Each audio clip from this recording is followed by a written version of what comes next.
মুফাসসিরিনে কিরামগণ বলেন কোরআনের তিলাওয়াতের মিশন দ্বারা উদ্দেশ্য হলো ঘর থেকে নিয়ে সংসদ ভবন পর্যন্ত মুসলমানেরা ঐক্যবদ্ধ হয়ে আলেম উলামা ঐক্যবদ্ধ হয়ে হাফেজ আলিম মুমিনরা ঐক্যবদ্ধ হয়ে কোরআনের তিলাওয়াত মানে কোরআনের মিশনকে বাস্তবায়ন করার জন্য কোরআনের আইন চালু করার জন্য চেষ্টা মুজাহাদা করবে। ঠিক না ভাই?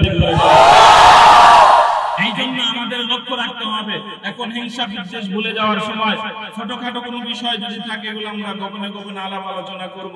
আরে দুঃখে কলিজা ফেটে যাচ্ছে, আমরা এক হুজুর আর এক হুজুরে দেখতে পারি না। হায় হায় কি যে একটা অবস্থা উলামায়ে কেরামের মধ্যে। আজকে আমি এইখানে বয়ান শুরু করার আগে একটু ফেসবুকে আমার আইডিতে ঢুকলাম, একজন একটা পোস্ট করছে আমাদের চেয়ারম্যান সাহেব, সাবেক চেয়ারম্যান সাহেব, কিন্তু বন্ধু মানুষ, সীতাবগঞ্জের সাবেক ভাইস চেয়ারম্যান সাহেব না ইনশাআল্লাহ, আলহামদুলিল্লাহ। আল্লাহ সামনে যেন একেবারে 22 সারা বড় চেয়ারম্যান বানায়। আমিন বল, ঘরে বলো না আমিন। দাড়িওয়ালা টুপিওয়ালা মেম্বার চেয়ারম্যান যদি সব জায়গায় হয়, এরকম দাড়িওয়ালা টুপিওয়ালা যদি এমপি হয়, মন্ত্রী হয়, এরকম দাড়িওয়ালা টুপিওয়ালা যদি প্রধান সচিব হয়, স্বরাষ্ট্র সচিব হয়, রাষ্ট্রের সচিব হয়, প্রত্যেকটা জায়গায় যদি দাড়িওয়ালা টুপিওয়ালারা যদি বসে যায়, আল্লাহর কসম অগ্রগত্য হইলেই কোরআনের মিশন বাস্তবায়ন হবে। ঠিক না? ঠিক। কি যেন বলতেছিলাম, মনে আছে নি কথা? ফেসবুকে দেখতেছি এক ভাই স্ট্যাটাস দিয়েছেন, চরমনাই পেশা হুজুরের ব্যাপারে। চরমনাই পেশা হুজুর সহ উলামায়ে কেরামদেরকে কটাক্ষ করে কথা বলছেন। কি বলছে?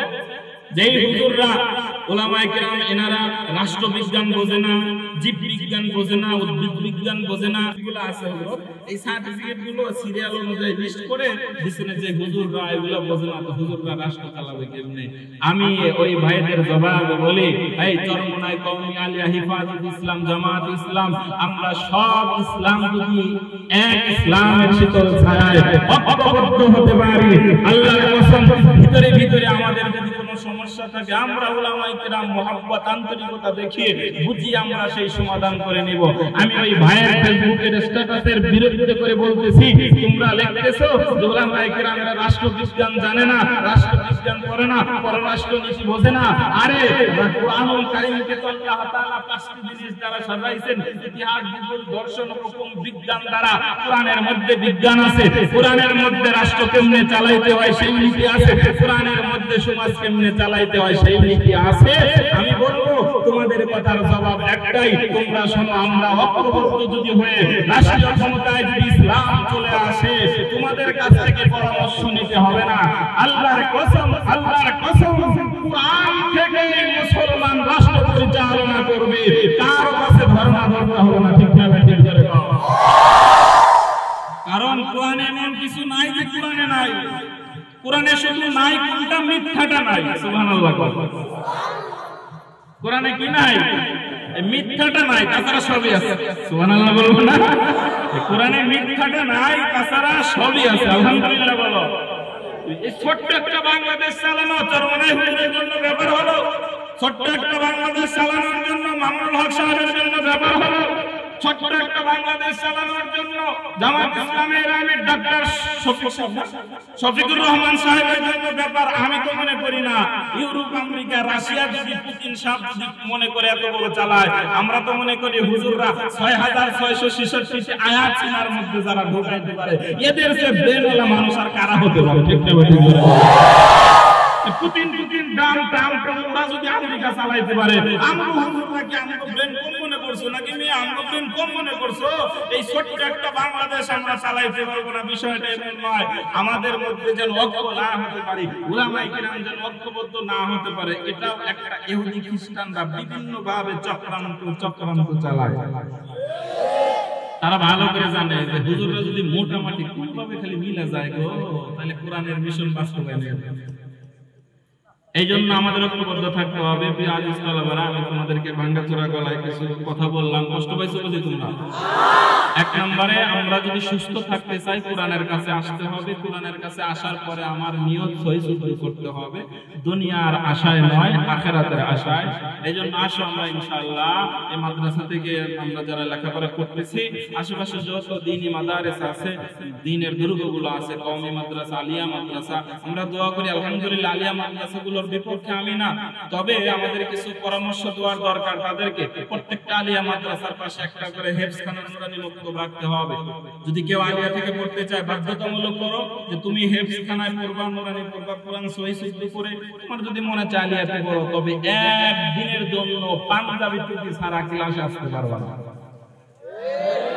কি বলো? আমাদের সমস্যা নাই। আলিয়া মাদ্রাসা আলহামদুলিল্লাহ অনেক ভালো, আলহামদুলিল্লাহ অনেকে আছে অনেক ভালো, আলহামদুলিল্লাহ। কিন্তু ইদানিং এই মাদ্রাসাগুলোকে একদম ধ্বংসের দ্বার প্রান্তে পৌঁছে দেওয়া হয়েছে। আলহামদুলিল্লাহ কমে মাদ্রাসাটা যতটুকু আছে এটা নিয়ে চক্রান্ত চলে গভীরভাবে। আল্লাহ তাআলা যেন আমাদের হেফাজত করেন। উলামায়ে কিরামকে সবাইকে একসঙ্গে ঐক্যবদ্ধ হয়ে আমরা যেন ইনশাআল্লাহ আগামী বাংলাদেশ, স্বাধীন বাংলাদেশ যেন আমরা সুন্দরভাবে কোরআন হাদিস দিয়ে, ইসলাম দিয়ে যেন আমরা পরিচালনা করতে পারি। আল্লাহ তাআলা আমাদের সবাইকে প্রিয় আজিজ আমাদের নিয়ত সহিশুদ্ধ করে আমরা যেন সামনের দিনকে করতে পারি। আল্লাহ তাআলা আমাদের কোরআনের মিশনকে বাস্তবায়ন করার তৌফিক দান করুন। সকলে বলে আল্লাহুম্মা আমিন।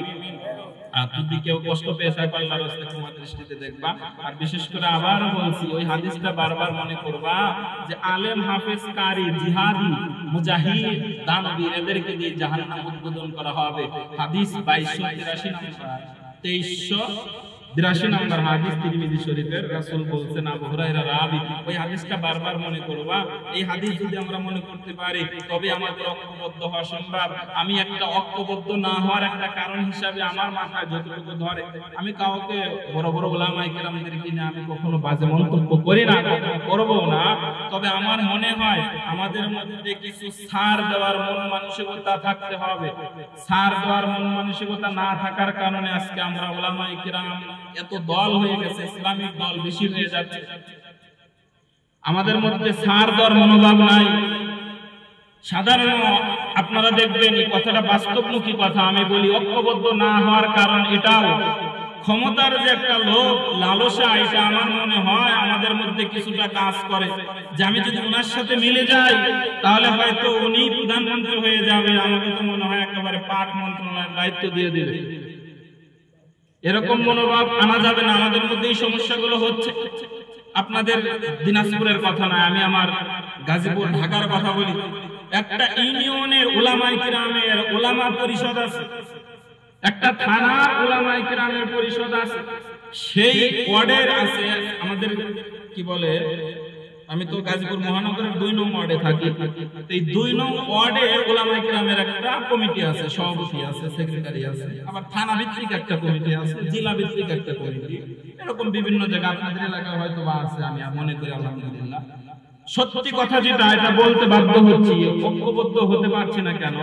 আমরা উলামায়ে কিরাম সামান্য একটা ইউনিয়নের সভাপতি, সেক্রেটারি, ক্যাশিয়ারের পদ নিয়ে 3-4 গ্রুপ হয়ে 3-4 জন সভাপতিকে দেখতে পারে না, ওই 3-4 জন সেক্রেটারিকে দেখতে পারে না, ওই 3-4 জন হুজুর আবার ক্যাশিয়ারের বিরুদ্ধে কথা বলে। ওয়ার্ডের মধ্যে একই অবস্থা, থানার মধ্যে একই অবস্থা। এর থেকে বোঝা যায় যে এদের মধ্যে ওই পদের লোভটা আছে, যদি আমার সভাপতি বানাইতে। আমরা একটা ওয়ার্ড আজ পর্যন্ত ঠিক করতে পারি নাই। একটা থানার কমিটি আমরা আজকে নিয়ন্ত্রণ করে আমরা ঐক্য হয়ে আমরা একটা থানা কাজ করতে পারি না। একটা ইউনিয়নের উলামায়ে কিরাম আজকে আমরা ঐক্যবদ্ধ হতে পারি নাই। আর বাংলাদেশ ব্যাপী ঐক্যবদ্ধ হওয়ার এত সহজে চিন্তাটা কিভাবে করেন? এত সহজে হবে না। মানুষ পায়তারা করতেছে, ওরা হতেও দিবে না। আর আমাদেরও কিছু ভুল ত্রুটি আছে, এই জন্য আমরা তো পিছিয়ে পড়েছি, এত পিছিয়ে পড়তেছি। আমি বলি আমাদেরকে এই সমস্ত ভেদাভেদ হিংসা ভুলে যেতে হবে। আল্লাহ তাআলা আমাদের সবাইকে দ্বীনের জন্য, ইখলাসের জন্য, নিজের পদ পদবী, আমি একজন কোরআনের নগণ্য খাদেম হয়ে আপনাদের সাথে আছি, এরকম মনোভাব যেন মামুনুল হক সাহেবের হয়। যে আমাকে যদি খিলাফত মজলিসের আমাকে যুগ্ম সচিব বা সভাপতি থেকে একদম নাম কেটে একদম সবার পিছনে একদম সাধারণ সদস্যতে হয়েও যদি আমাকে নামিয়ে দেওয়া হয়, আমি মামুনুল হক তারপরে রাজপথে আমি কোরআনের জন্য কাজ করে যাব। আমি চরমনায় বিশ্বাস হুজুর, আমি যদি আমির নাও থাকি, আমাকে একদম সর্বনিম্ন সদস্য পদে দেওয়া হয়, আমি সেই জায়গা থেকে আমি কাজ করে যাব কোরআনের জন্য। ডাক্তার শফিকুর রহমান সাহেব, আমি জামাতের আমির আছি, আমাকে যদি আমির থেকে একদম নিচে দেওয়া হয়, এখনো যেইভাবে কাজ করছি সাধারণ সদস্য হয়ে দলের জন্য, ইসলামের জন্য সেইভাবে কাজ করব।